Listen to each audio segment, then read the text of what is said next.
Hello, everybody. Captain Marty here, and it is Friday, December the 20th. We are turning the corner right towards Christmas, and a lot of great deals on fishing tackle and things on the Outer Banks, gift certificates, charters, tackle, guided trips, whatever you want to do. There's still plenty of opportunity on the Outer Banks to buy that great Christmas gift. And we do still have some pretty good fishing. I will tell you exactly what is going on and where some of your best opportunity is, and I'll be right back to do that. Scrambling around to different stores, in and out of the car multiple times to make sure you have everything you need for the beach, that can be such a hassle. But not with the Breeze Through in Avon. Breeze Through is your one stop for gas, beer, drinks, ice, sandwiches, snacks, coffee, sunscreen, and the best part? You don't even have to get out of your vehicle. That's right, just sit tight. Breeze Through will bring everything you need right to your car. Looking for a keg for a special event or gathering? Breeze Through is the only store on Hatteras Island who sells them. Breeze Through Avon,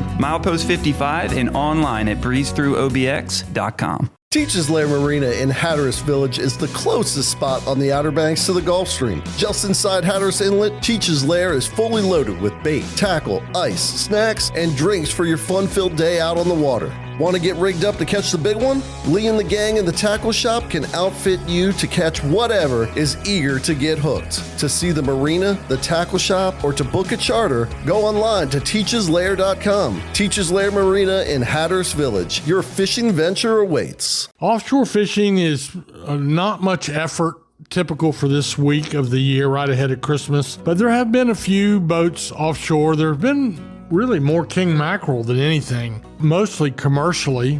And when I say commercially, what that means is that boats are out there slinging king mackerel. That's a fish that might go averages 6 to 12 pounds, long skinny fish with a mouthful of teeth, but really, really good eating when fresh, and really a shot in the arm for our commercial fishermen on the Outer Banks. Used to be, back in the day, a lot of the charter boats would do that in the fall to build onto their shoulder season a little extra income.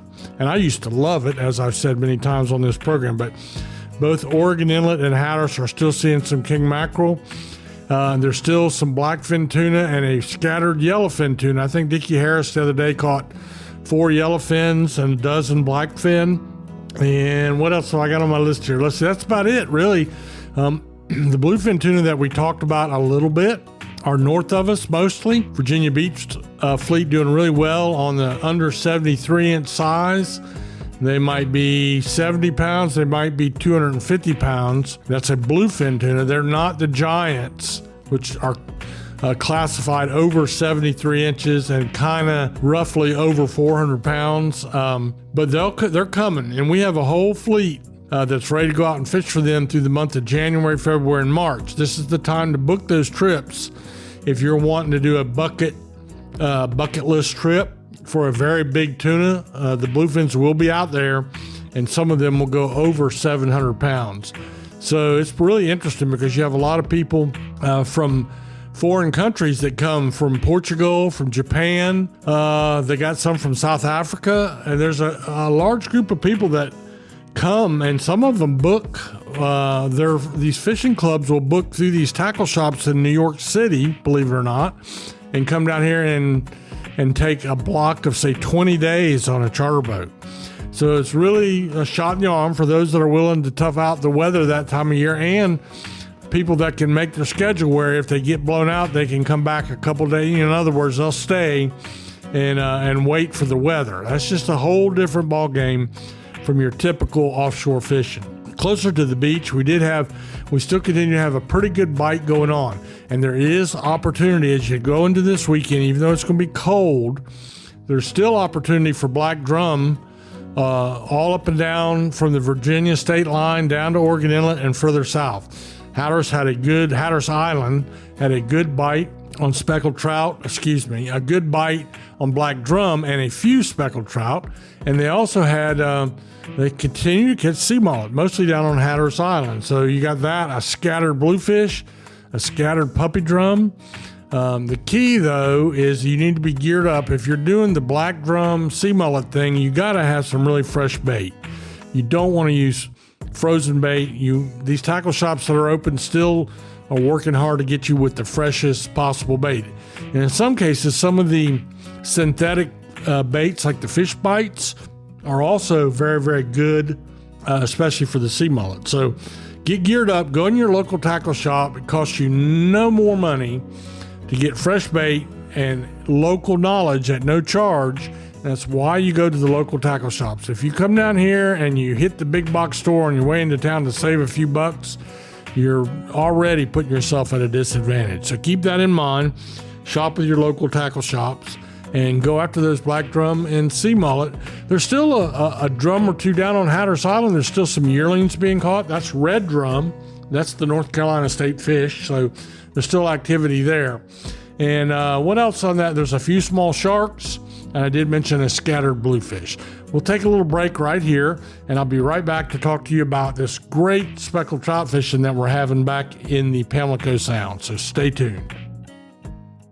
Real. That's the first word that comes to mind when I think about Outland Seafood in Mans Harbor. Yeah, they're the first and last place you see coming to and leaving the Outer Banks on Highway 64 in Dare County, but they're also real when it comes to fresh local seafood. Troy Outland, real. Curtis and Josh, real. The indoor crab shedders, real. Stop by and see for yourself right next to White Shopping Center and check them out on social media. Outland Seafood in Mans Harbor, real. All right, so the backcountry report is really, really good, and it's almost entirely speckled trout, but it is good. We have even our charter boat guys that run charters out to the Gulf Stream all summer are booking inshore guides to go get in on this speckled trout bite. And the further west you go, the better, but Swan Quarter is the epicenter of it, pretty much. And you can say, Marty, don't give away all our secrets. It's a big body of water. And there are places you get up in these bays and estuaries, and there's room for the people that will be there this time of year. So I have no problem letting you know that it's very, very good.